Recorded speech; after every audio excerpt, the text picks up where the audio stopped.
How are you? I'm doing good. Yeah, so I don't know if anyone else saw, but I saw on Instagram that you posted a Homelander video. I guess just after Saturday's game, how did you overcome that adversity from that week 1 loss and into this week 3 win?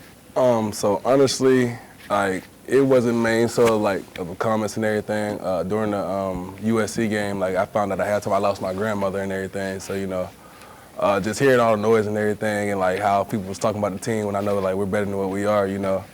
It feels good to just shut them up sometimes. And, just make a statement and everything. But I love Homelander. I just finished watching The Boys. That's my favorite show right now. But it's just in those things. I really don't pay much mind to it. But when I see things like that, I just like to just keep receipts of everything. So you have something that makes you work harder when you come back to work on Mondays. So that's mainly the main thing for me. Yeah, obviously the hard work showed out on Saturday. Just what's clicking for you and all of the defensive line right now, right? Because you guys are playing at a level we haven't seen so far. Yes, sir. Honestly, it's our coaches. We got Bo Davis with the interior D lineman. We got Coach Peoples and on the edges, and they all just consistently building a mindset of just go get it and cut it loose.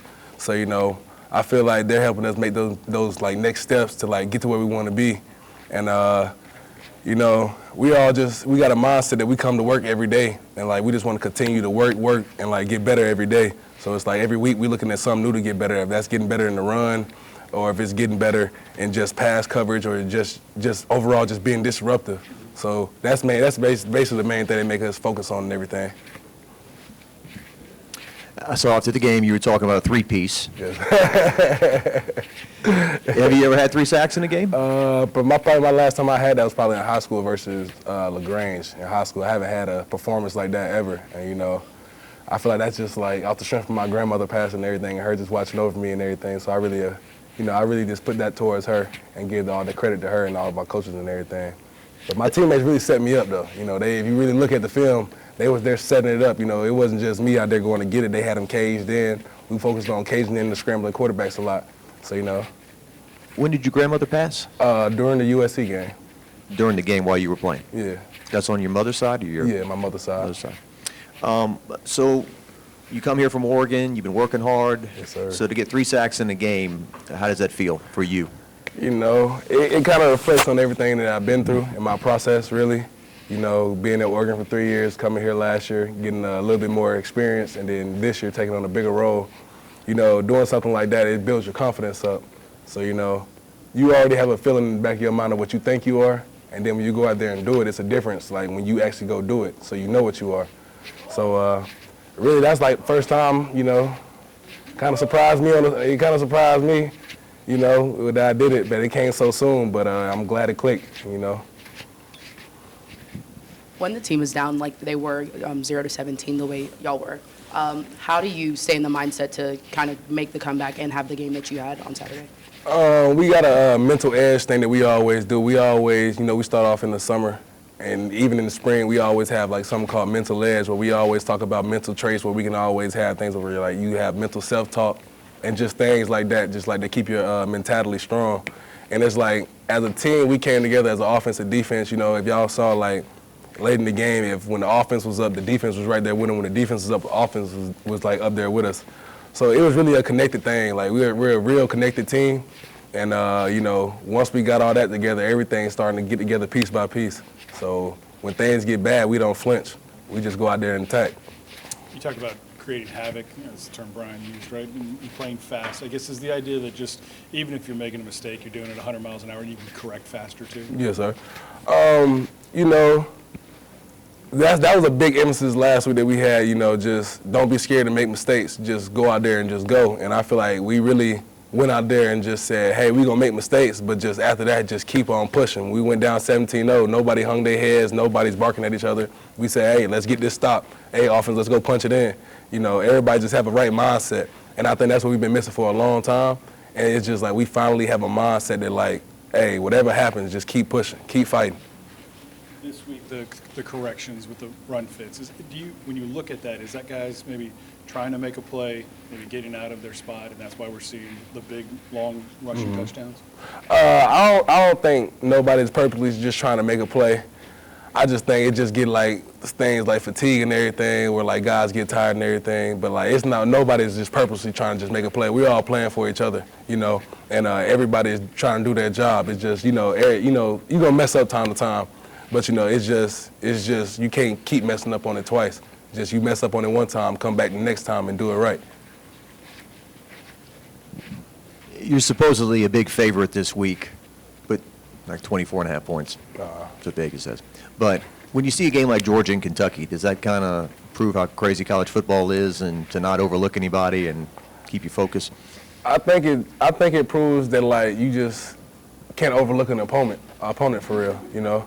And honestly, it's like you don't really like look at other team and like see what they play. It's like if you turn on the film and like you look at it, you really know what you're going against. So you know, I don't really think it's like based off of like they play another team and everything. We don't really focus on that. We really just focus on ourselves, honestly. How frustrating is it or motivate you when you playing consistent defense and then there's a 70-yard run like Hey, that? it's frustrating, but at the same time, it's like you know what when it happens, you know what you're doing wrong and you know what you got to fix. So it's like Coach Baker said this week, like we're so close to being there. Like it's like just one thing that's there that's missing that's just stopping it. And like once we get that, it's gonna be a long ride.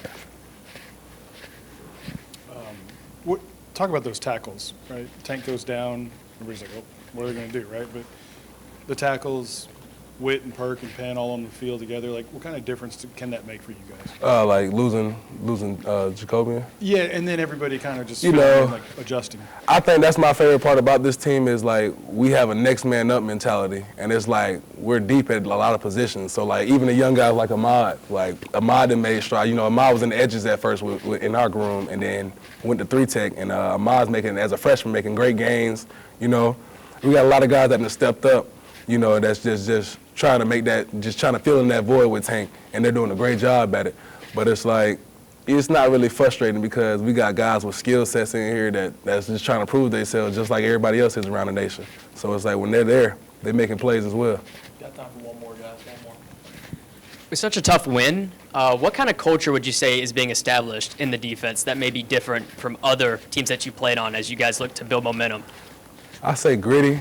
I say we're trying to be nasty, you know, we're trying to be violent, dominant, and we all trying to fly to the ball. I know you see, like, if somebody breaks a long run, we're all trying to, like, somehow trying to get there, you know. I think that's what we're really trying to just be a violent defense, bring back that old LSU defense that everybody loved, that you just running through somebody's helmet, you just running through somebody's face every time, you know. That's our main thing. The easy stuff. How good did it feel to get that win fighting back in the way y'all did? Oh, I mean, it felt good. Like, you know, we didn't really start off too fast. So being able to, you know, come into the second half, just keep fighting, you know, that took a lot of work to do. So just being able to get that win, like, is a relief. How about you coming up in run support and making that tackle, too? Oh, yeah, that felt good. That's all I've been trying to prove. Like, I can come downhill, too. Like, I can cover, but I'm just trying to improve my tackling. And by me showing that on Saturday, it just gives me more confidence to do it. Do you feel like the group as a whole in the secondary is making some strides? You guys are kind of learning, you know, how to play with one another? We definitely making strides. It's really, you know, that position, like, in the secondary, it's hard. Like, you're going to get plays made on you, like, it's the SEC. So we just got to learn, like, some of the plays we just, you know, we got to go by and just go on to the next play. You guys get back a guy like Zy Alexander. How big is that for your cornerback room? It's really big. You know, Zy, he's a veteran player, so he's been in the game for a little minute. So with Zy, you know, he's out there fighting. You know, he's coming off an injury, so he's going out there fighting, just showing what it is to be a leader. Because he's not all the way comfortable out there, but he's giving it his all. So those are the type of guys you need on the team, just motivate you. Ashton, you said a couple weeks ago that those SEC games, the SEC play is really important to the confidence of a player. Can you speak to how Saturday's game kind of helped you out with that a little bit? As y'all know, like, that game was, you know, it was a big game. Like, it was loud in there. So just being able to play in that and just be able to, you know, it helps me with my confidence. Like, I can play, like, I can really do it like I play in SEC. So that game right there just gives me even more confidence. You know, there's going to be games that might not be as rah-rah as that, but you got to treat every game the same. A lot of you teammates have said, we take away these 2 or 3 plays. You know, we had a big game, but those 2 or 3 plays count too. So, you know, how do you move forward to stop some of these, you know, kind of bust and those long touchdowns? We just moving forward, just focus on the little details, like, you know, as you just said, like, it's the small stuff that, you know, 2 or 3 plays that, you know, it turned into big plays. Like, we look at the bigger picture, like, we play, you know, good defense, good offense. So if we just fix the little stuff, like, you don't know how good we can be as a group. How did you feel about the game Bradyn played? Bradyn, it just shows, like, he's going to compete no matter what. Like, no matter what's going on, no matter who's talking to him, he's going to compete no matter what. What are your thoughts of playing a day game against UCLA this weekend? It's good. You know, in Tiger Stadium, we usually play most of our games, you know, night games. So just being able to play during the day, you know, Coach prepped us during the week. You know, we had the storm, so we had to come in early, you know, practice early in the morning. So it just, you know, it flew together. So we just, you know, it wasn't a surprise to us. We were kind of ready for it. You ready for the purple tops? Y'all talk about that at all? Oh, yeah. We run the purple this week. You know, the offense switched to purple for practice. Defense got white, so I like that purple. How about that defensive front? Obviously, they were flying around this week. Can you feel that? Does it make your job easier in the secondary when they're Oh, yeah, for sure. Like, you know, Saturday, I didn't have to cover for, you know, 8 seconds. It was, you know, it was a short amount of time, so just being able to have the front, you know, getting to the quarterback, bringing pressure to him, it gives us, you know, kind of a relief. But either way it goes, you know, they're not going to do it right every time, so we're going to be ready no matter what.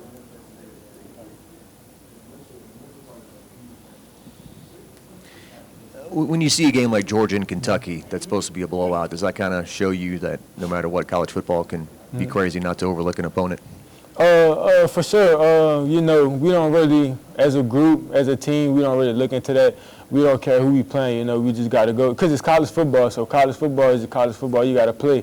It's hard to win a college football game, so you just got to compete because, you know, if you got a smaller school, that's their dream to play against guys like us. So they're going to come with their hardest no matter what. So we just got to be able to show them, like, this is why we the SEC. Couple more, guys, couple more. It looks like we're about to talk to CJ. What kind of dude is he as far as, you know, coverage and teammate? CJ, you know, he's more on the, you know, the quiet side. He's not the rah-rah dude. So, you know, he's the one that does the things like on the side, like, right. So he's kind of in like the what you call it, like the background. So he's doing everything in the back, right. You don't really hear him. So that's the guys that, you know, if you pull up the film, like he's the one doing everything right, and he's the one helping us win. So he's no Kyron. Can we talk about Mason's dancing? Does he need to work on this or what? He got to work on it. Kyle got to teach some stuff. I seen it. He tried, you know. We didn't say nothing about it because he's just having fun. So, you know, that's our brother. We're going to help him out, though. It was a little rough. Out of bounds or because the ball got to you late? Like, you skied for that ball. Yeah. Like, First and foremost, I just want to give all the glory to God, man. Without him, I'm nothing. But that play specifically, I was kind of mad because I was itching for the end zone, man. And you know, I tried my best. I wanted to make the play, but unfortunately, they said I was out of bounds, and it was a holding penalty anyway, so it was coming back. So. Did you see any replays of it? Yeah, I did. My family was actually like right over there recording, so I had like a good picture of what it looked like. Did you see how high you got? I did. Yeah. I was right there. Like you were this high, like almost 4 miles. Yeah, I wanted to make that play. So. Talk about that patience, right? You're a guy that we all had like a lot of expectations for. You know, you kind of around the ball, you're making plays over the middle, you know, but not getting into the end zone. How much do you have to kind of talk to yourself and just remind yourself like you're there, you're doing your thing? For me, you know, I'm not a guy that's just high on my stats and it being all about me. At the end of the day, I don't really care how many receptions I get. I don't really care about you know, my performance at the end of the day. I just want to be the best for the team, and that's what I'm willing to do. Ashton told us you're one of the more quiet guys on the team. You're kind of one of those silent leaders. But with Chris going down, have you had to step up and become more vocal and kind of get the wide receiver room to the place where y'all want it to be? Definitely. I think, you know, coming in, I'm not really much of a vocal guy. I'm kind of to myself. But, you know, these coaches, they gave their trust in me, and I trust them as well. So, you know, they wanted me to be more vocal, and I definitely think I'm coming along better with that, just helping out leader.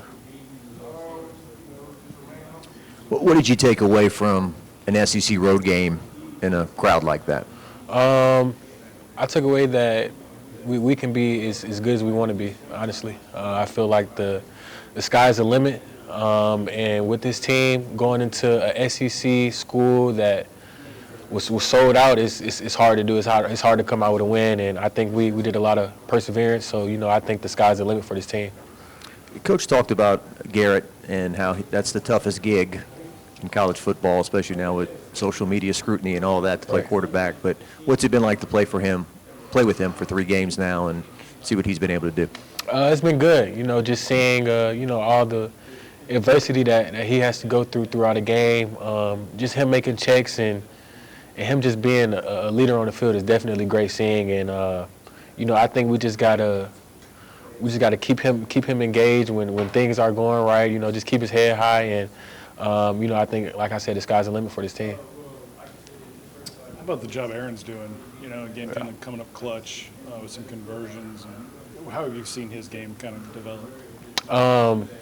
That receiver room, I think we're really deep. It really doesn't matter who's in the position to make a play. Like, whoever's in that position is going to make a play. And I think Aaron has been doing a great job of stepping up, definitely in times of need. Big third down conversions, and I think we just hold each other to that standard. So, like I said, it really doesn't matter who's in that position, but I'm definitely proud of Aaron and how long he has came. Yeah, he's got a lot more range too. I mean, like radius than you expect from his size, right? Most definitely. He's a guy that you see every day. It really look like he ain't got no tennis in his knees, like the way he can move. You know what I'm saying? So, I think that's the biggest thing. Just putting our playmakers in certain positions and allowing them to go make plays. Supposedly you're a big favorite this week, but your teammates all say it's not about the opponent, it's about us. I mean, what's your approach here this week? And you're playing in the daytime, which is somewhat unusual for Tiger Stadium. I think for us, it's just to start fast. I think that's the biggest thing for us, come out and start fast and, just play through all 4 quarters. For us, this early game, Coach really emphasizes, getting off to a good start and, just attacking each and every rep. And we're very excited to go out and play in front of our home crowd, and I think we're gonna do a great job this weekend. To come back from 17-0 is a great storyline, but you don't want to do that back-to-back weeks. Yeah. Right? What's the key to starting fast if Coach is stressing it?